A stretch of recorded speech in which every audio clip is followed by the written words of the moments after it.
Hello, fellow travelers, and welcome to another episode of the Further Stars Podcast, third season. And my loyal listeners, thank you for your continued support. It's an amazing episode because Lee Loughridge boards the mothership to discuss Standstill from Image Comics. Now, come on board as we go traversing the stars. Hi, Mr. Loughridge. Thank you for coming to Further Stars Podcast. What's up? For the third time. Yes, indeed. That's good. The part is that we're figuring it out as we go. Yeah. So I always start off with a question of inspiration. It's been inspired love for comics, and who are your earliest influences? Well, none of my influences really come from comics. It's like I was more into, like, back in the day, wacky packages. I don't know if you remember those, like Garbage Pail Kids. Oh, ripped okay. off that they ripped off wacky packages. Oh, really? I thought they were the original. No, wacky packages started in the 70s. So that and like Kiss Cards and Mad Magazine, that was sort of like where I lived. Heavy Metal magazine, stuff like that.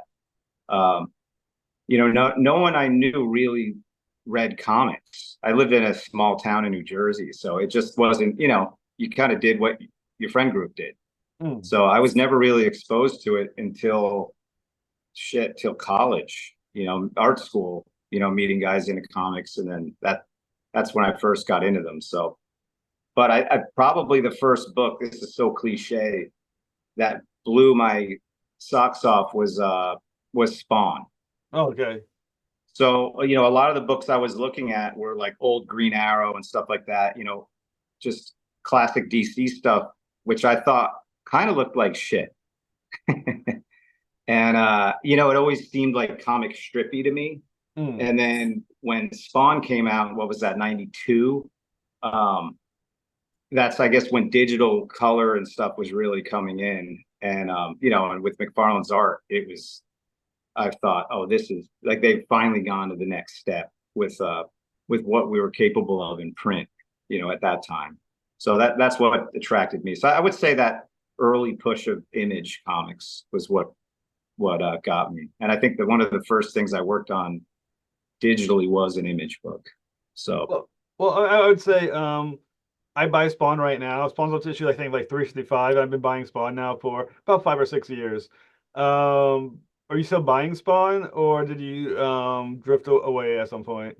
No, I mean, I've been lucky to work on it. So but I haven't kept up. I mean, I kept up for a few years, and then once I started working, there was just so much stuff.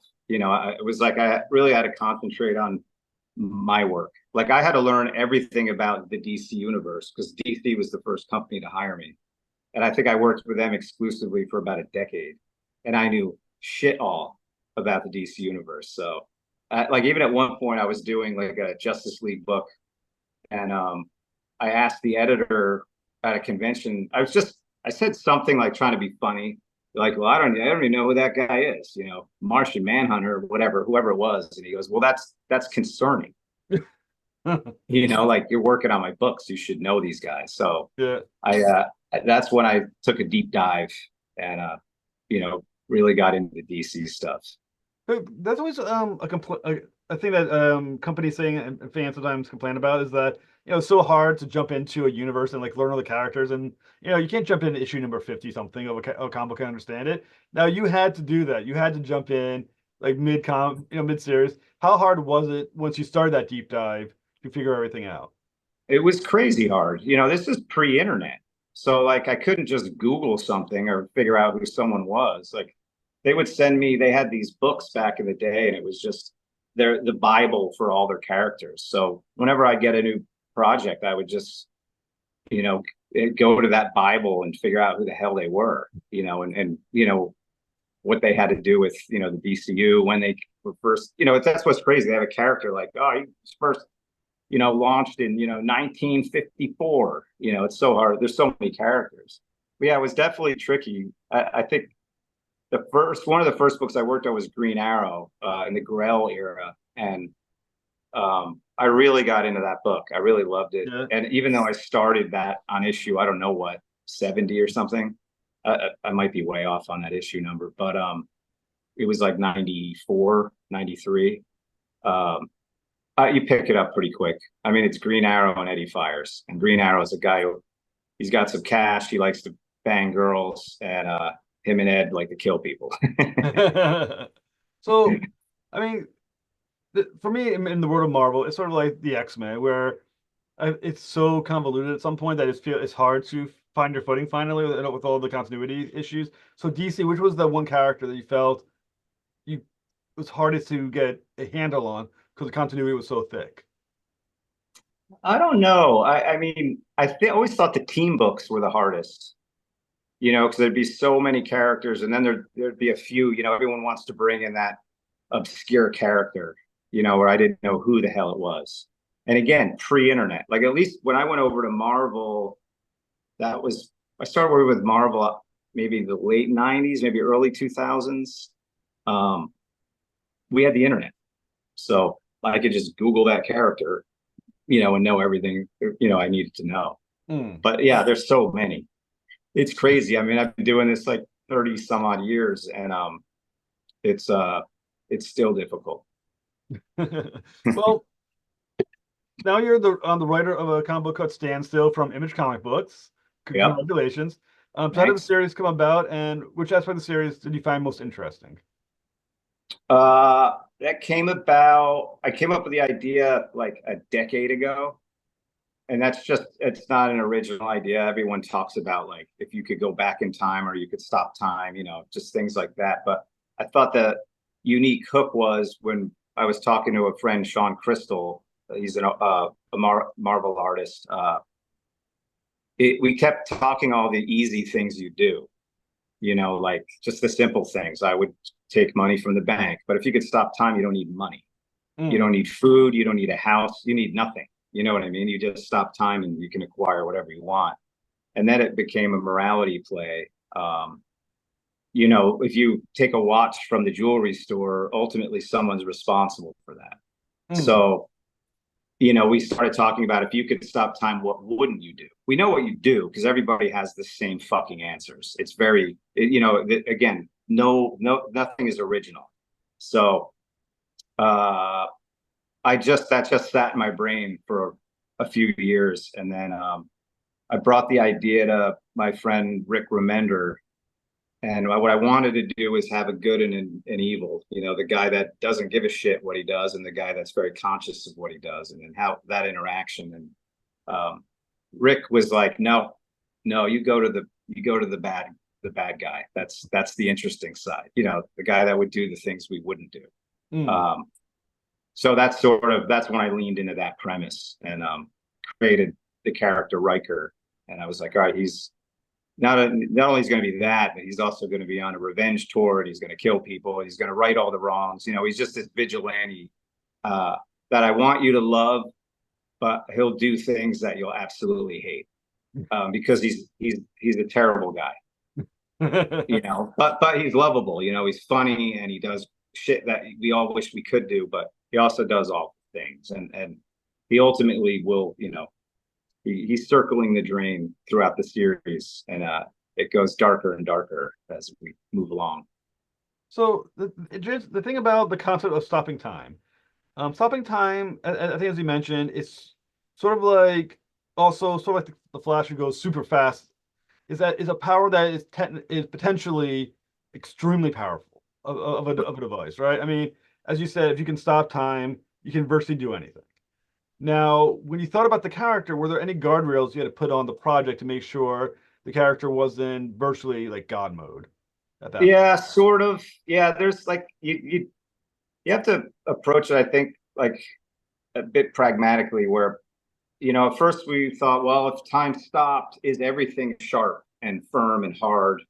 Will mechanical things be able to work? If I stop time and grab a gun, it shouldn't work.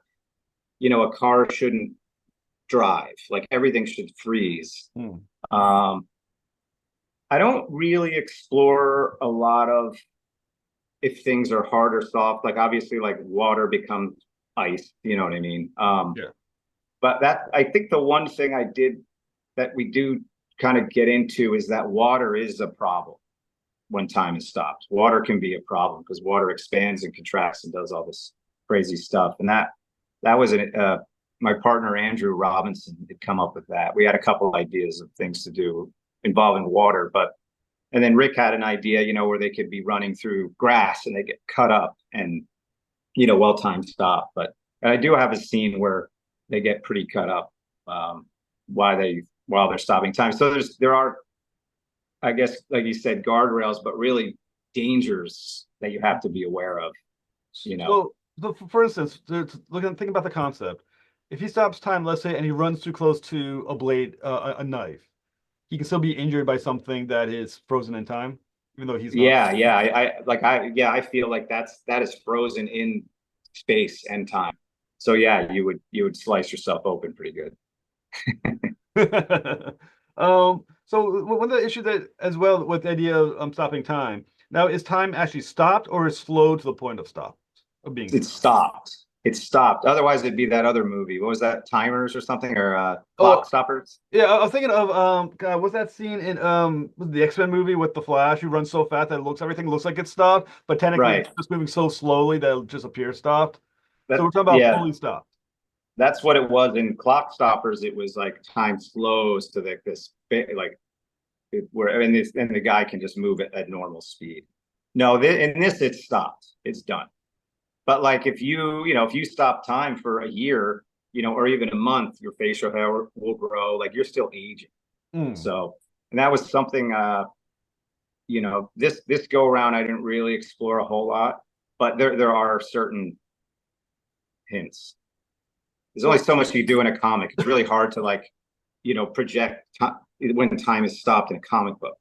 Yeah. So we do that with color. We intimate blue whenever his watch begins to glow. Oh shit. So we're not really showing. A lot of the time, we're not showing the crime or the killing or whatnot. We just show the aftermath. Which I think is kind of interesting. You just see the fallout from it. But towards the end, you start playing with it a bit more because certain things happen that allow it. So when you think about, once again, talking about the power of being able to stop time, how difficult is it to come up with an appropriate level of threat for a guy who now becomes that powerful? Because once you stop time, he's virtually God mode at that point, isn't he? Right. So how do you develop a threat equal to someone who can basically do that? Well, I think your threat would be somebody that that time doesn't stop for. Okay. Like maybe a scientist makes something that allows that to happen. No spoiler. Is that hinting at a future antagonist for this character? Yeah, I think it's laid out. I kind of lay it out in issue 1. and issue 2, we really start talking about, Colin the scientist starts talking about the only way that we could possibly even have a fighting chance is attempt to make a device of our own, but they're not a part of the lab anymore. So they're going to have to make this MacGyver version if they want to have any chance. So that's where it ramps into. Can him and his partner Kate pull off something formidable? So that's an interesting question. So if Riker stops time, right, and somebody else stops time with a different device, do they still occupy the same moment in frozen time, or is the frozen time different? I don't know, because I didn't do that. Okay. But I definitely thought about that. But if 2 people could stop time at will, then they would just be complete equals. You know what I mean? But yeah, like they would probably be able to move through space together. So okay. I have a twist on that makes it not as frustrating. Okay. So the main character, one of the main characters, as you mentioned, is Ryker, pronounced Ruel. Is it Ryker Ruel? Correct. Okay. So reading Standstill, the first issue, which is out now for anyone listening, first issue is available. I found his character hard to define. Because on the one hand, there's near the beginning of in that biker bar, he kills a bunch of he kills a bunch of people because they did something horrible and he's kind of getting them back. But on the other hand, he's definitely not a good guy either because he's doing some shit like there's the scene with the waitress with the money. Now there's red on the money, which to me I thought was blood, but maybe it was paint, but it could be blood. And I'm It thinking is blood. it was blood. So on the one hand, he's doing some positive things. So like also what he does to the guy on the plane. But on the other hand, he's definitely doing some awful shit. So how did you find a character, or is that just natural for people to be both good to do these good things, but complete ass in some other way and doing these other things that are bad? So when you thought about his character, where did he fall on that spectrum for you? I think I definitely he is the anti-hero. It's like I was saying earlier. It I think if you had that ability, at some point apathy would set in. So you'd have to raise the bar. You'd have to constantly be thinking of new things, that could, I don't know, get a rise out of you. But I mean, he's also on a revenge tour, but he strays from it often because he does have this God complex where he wants to fix things, but he definitely dances between the stuff you applaud and the stuff you do not applaud. Yeah, he's deeply flawed. He's like I said, he's circle in the drain. He's not a great guy, but you'll learn more as the story progresses. Like that opening, and I do like opening stories. I don't want to give you all of it. I want to, he's developed throughout, and but by issue four, you know exactly who it is, and it's a pretty cool twist. And then, while that's happening, we're really starting to develop Colin because everyone's Colin the scientist. Their concern is how is this nerdy scientist possibly going to do this? But he's wildly pissed off that someone stole his device. Mm. So he wants to get it at all costs. So he's burned his entire life to the ground, because of this. So he's gonna do whatever he can to get it. But when the two do meet, and when they do meet, that changes a lot of things. So in thinking about the life of Riker right now with the device, because he has the device that stops time. Once you get the initial jolt of excitement by being able to do it and be able to explore what you can do with it, is there still how does he get jazzed up with this power after a while? I mean, is there a point where he's done everything you can do with it, and there's hard to get some level of joy with it?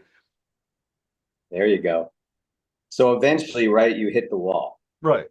and then you've got to deal with, you know, I, I don't want to give too much away, but I think with anything, he has a mission. Like I said, he strays from his mission often, um, but he completes it, and then he's just left with his miserable self, and then he's got to deal with who he is and what he's done, and did did did he is he has he been made whole by what he's accomplished? Has it fixed anything?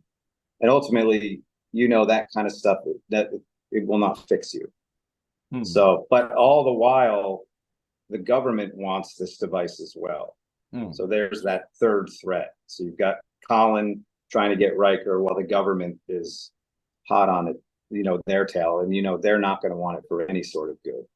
Well, I found an interesting moment in the first issue. So when he's talking to the waitress and he's asking her, "What wouldn't you do?"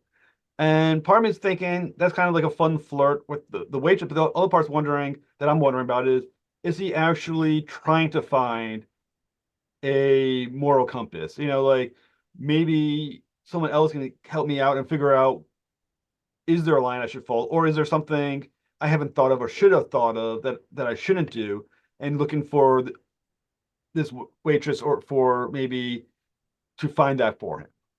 I think you nailed it. I think he's trying to find that moral compass.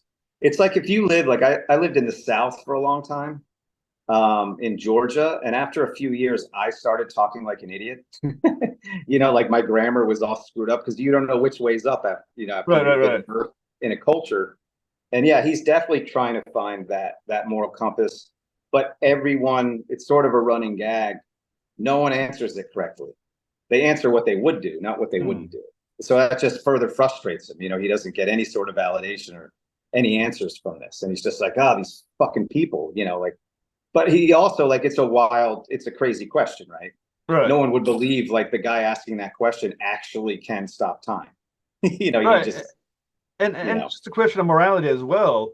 Once you hit some level of that God level of power, morality does become stretched. I mean, the idea of killing someone, he's powerful enough to be at this point to be the judge, jury, and executioner. He basically is God to the point where I can make the decision for myself, and thus the morality of the question starts falling apart. So when you're right. so when you're thinking about the question yourself, and I might as well ask you, what wouldn't you do with that power? I know. I mean, a million things. You know what I mean? I put no one at risk. I put no one in harm. I wouldn't steal anything. I mean, I'd steal from the government. Um, I'd steal from big business. I'd probably collapse the stock market and all those criminals. So a lot of that too is like what annoys me. I'll write into that. But like that gimmick is short lived, right? Yeah. So, in mapping out the book, you can only do these things so many times. Like you can only do so many things where it's like, all right, I get it. So, but I definitely hit, 5, 6, 7 things that really are just trying to give you a sense of who Riker is, and then as the story moves. But Now, there's less of those gimmicks as the story moves on. well, with Riker having this power and showing what he would do with it, there's the other possible. Obviously, as you said, it's being made for the government. The government could have figured out what to do with that power. Now, is the government better with that weapon, or would Riker be better with that weapon? Because it sounds like government would be even worse. I mean, I'll give a little bit of a spoiler, like that Colin, when they designed that device, they thought it was being made for good, for the good of mankind. And it wasn't a government agency they were working for. It was like a satellite lab. So, but you come to find out that there are no satellite labs. Even the government didn't know to what extent or how far they got with this. It's just when it went missing that alerted them, and they definitely did not want to use it for good. That was for godlike abilities. So, it's another layer to the story, where you definitely don't want them to get it. Because the fact that because Riker has the device, but the question would be who could the government have given the device to, who wouldn't have inevitably abused the hell out of that power? I mean, the purity of soul that who would have to be the soldier, I guess would have to be a soldier, Right. who could use that power and not be corrupted by it. I imagine that's a very small list. I mean, even Colin, when you think about him, could he have not been corrupted by it if you started using I that? think everyone would be. And that I intimate that in the story that it was designed for an assassin, for a government born and bred assassin. But like you just said, I mean, you give that to a stone cold killer, they're gone. I don't have to obey anyone. I'm beholden to no one with that Hmm. power, unless they had some sort of cutoff switch or something. But that's the whole thing with this. When it gets stolen, it wasn't it was never put into use before it got stolen. So they really didn't test it. And for some reason, it popped in my brain. And you can tell me if I'm looking too far into it or not. You're welcome to let me know. I was thinking of the film Oppenheimer, when Uh-huh. Oppenheimer talks about I am become death. He created a nuclear bomb and people died using it. Now Colin has created a weapon on some level, if not as dangerous as a nuclear bomb. It's the consequences are just as dire if as we see with Riker, what Yeah, can be done with it. So what did Colin think was going to be done with this device that he created, and how much of what has been done by Riker does Colin now feel responsible for? all of it. So that, even in the beginning, you see he's his girlfriend is breaking up with him because he's gone into this, beautiful mind state in the basement. Just he spent the past several years knowing someone must have it, but he can't fucking prove it. Yeah, he feels wildly responsible, and that's why he wants it back. He wants it back to destroy it. No one Now, needs to have it. when he was approaching the creation of the device, he had to be thinking, what can be done with this device? Was he just motivated by the curiosity of can it be done, or did he really think about the consequences of this device and thought, yeah, this is going to be a good thing? I think I would say he was probably so excited about, when you're trying to create anything, you're just looking at the end game, but not not the pitfalls of it. You know what I mean? So I don't, they did not, him or Kate did not think that this would happen. But once he was let go, once they closed down, Project Standstill and sent him away with his financial package, he knew he fucked up. Yeah, another line that popped in my brain is from Jurassic Park when Ian Malcolm, Dr. Malcolm's like, your scientists were so preoccupied whether or not they decided things if they should. Right. Did Colin stop to think if he should at any point? No, No, he was too eager by the no, invention itself. no. And you'll find out why that's not true. Once again, being a movie buff, also the idea of Lord of the Rings, One Ring, something so that you get so obsessed over that you can't think of anything outside the box. Was he too obsessed with the invention to really take into account the reality of it? Yeah, completely. And is still obsessed. He's obsessed with it for the first 3, 4 issues. He just, I mean, he wants to make another one. I'll spoil that. Now he's obsessed with making another one. Does he have a good answer to the question of what wouldn't you do? Does Colin have a good answer to that question? I don't think it would be a succinct answer, but they wanted to use it for good, for science. Not for more efficient killing, so to speak. But it seems like history says that humanity will use any weapon eventually for killing people. There's no such thing as a device made that purely just becomes one of science. For sure. Yeah, it's a terrible idea. Right. So the art, you said the art is being provided by Andrew Robinson. So Right. how did that partnership come about, and what does he bring to the table? Well, Andrew and I went to art school together, so I've known him forever. And then after I finished writing issue 1 of this, I gave it to him we were in San Diego Comic-Con, and I gave it to him one afternoon, and I said, read this before we were going to dinner. I said, read it before dinner. And then he came to dinner and he was like, I'm in, let's do it. But that was a long time ago. It's taken us years because, Andrew just lost the focus, COVID, all this crazy shit. And, progress slowed. So Well, now it is. one interesting thing about the first issue, because I like buying hard copies, I don't buying digital copies, I like buying the hard copies, is that the comic book itself feels different than a lot of comic books. It feels a little thicker, and it definitely feels larger. Am I just is that just in a my mind playing tricks on me, or is there something very different about how the comic book itself is made? Because it's like I said, it feels heavier, like stock wise, and also Yeah. feels much larger than the standard comic book.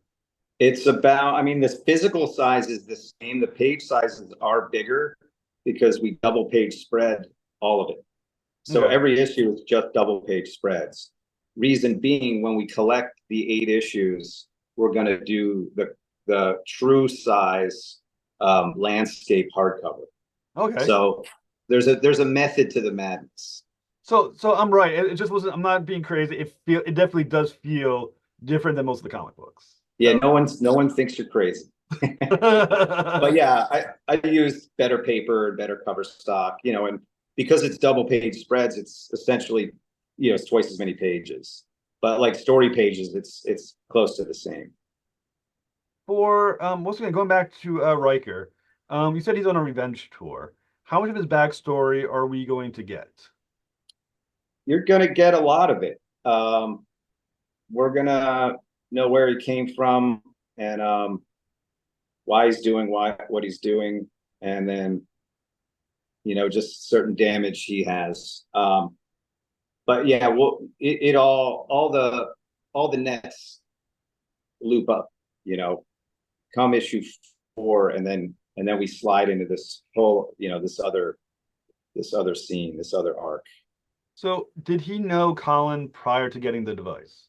I'm not going to answer that. Okay, because the one question is obviously a device like the one in the story, you're talking about an Area 51 level secret. I Right, mean, government can't go around saying to any government that they created a device that could stop time. That would be once again right. tantamount to saying we created something better than a nuclear bomb. We have a much bigger Yep. weapon. So You will find everything you need in issue four. in issue four, okay. Issue four, there's actually, is it issue four or issue five? No, issue five is when there's this come to Jesus moment. So the series is is 8 issues long. Is it Right. 8 issues with a sequel attached, or is 8 issues being 8 issues? So there is an ending, and then there is an extra page I wrote, and I'm definitely gonna have that extra page. There's definitely it'll be open for to interpretation of, you know, another a sequel. The other question that popped in my brain as well just now, and maybe I'm looking too far into it, but if I am, please let me know, and you're welcome to pull the train back. But one question people had about time travel is that if you mess with time, you can actually damage time itself. Is this device dangerous to the nature of how time and the world is functioning? The fact that he's now screwing with how time is literally working. No, I didn't really write that into it, but what I did write into, and there are certain flashes he has. It's they're like they might be flashback, sometimes they're flash forwards. I had this idea where like there has to be a byproduct of this, right? There has to be, it has to damage you in some way. Um, and the idea, and I'll try to explain it easily, is like I believe that there is from birth to death, it's like a swinging line.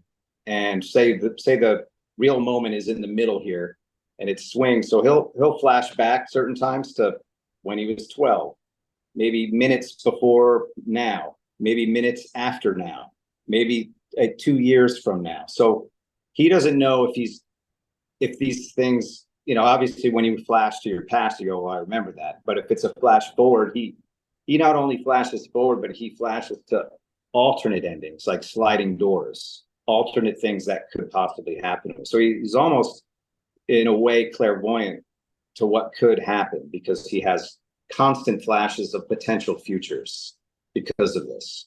So if he's flashing So back, that's sort of the damage. so if he's flashing back, is he flashing back physically? In other words, can he alter then the past, or is it his mind is flashing back? No, it's just his mind. It's just a Okay. visual. And he has a bit of a drug problem too. So is it that? Is it, you know, he's trying to sort it all out because obviously like that has to have some detrimental effect. Hmm. So that was the one I thought was kind of interesting to write in. I didn't want to get too far into because again, this is not a time travel book. Right. There's no traveling. There's no altering anything. I mean, you're altering the seconds before. So, Hmm. So what can our listeners look forward to in the next upcoming issues of Standstill? I mean, I think issue two is great. You know, now we're learning more about Kate and Colin's relationship. Um, Ryker is off in Karachi, Pakistan, settling a score, and both of the scenes sort of intertwine, and it's giving you a bigger scope of um, what's going on. You know, where Riker's headed, where Kate and Colin are headed. You know, what they have planned, and it ramps right into issue three. Like it's I feel like it's very fast paced. If there's nothing, I'm trying to get a lot of exposition in while action scenes are happening, and that happens a lot in issue two. Like, I mean, I don't know, a 12-page action sequence with Kate and Collins dialogue happening, you know, over it. So we're like telling two stories at once, you know, not missing a beat. So there's a lot of information to be consumed. Well, Mr. Lloyd, like I said, I really enjoyed reading the first issue. I look forward to the next issue. I want to thank you so much for coming on the show, sir. And it Standstill, like I said, I'm enjoying it. So first issue so far. Good. I'm glad. I hope you enjoy them all. I hope so. Thank you so much, sir. Yeah. Thank you. Have a great night.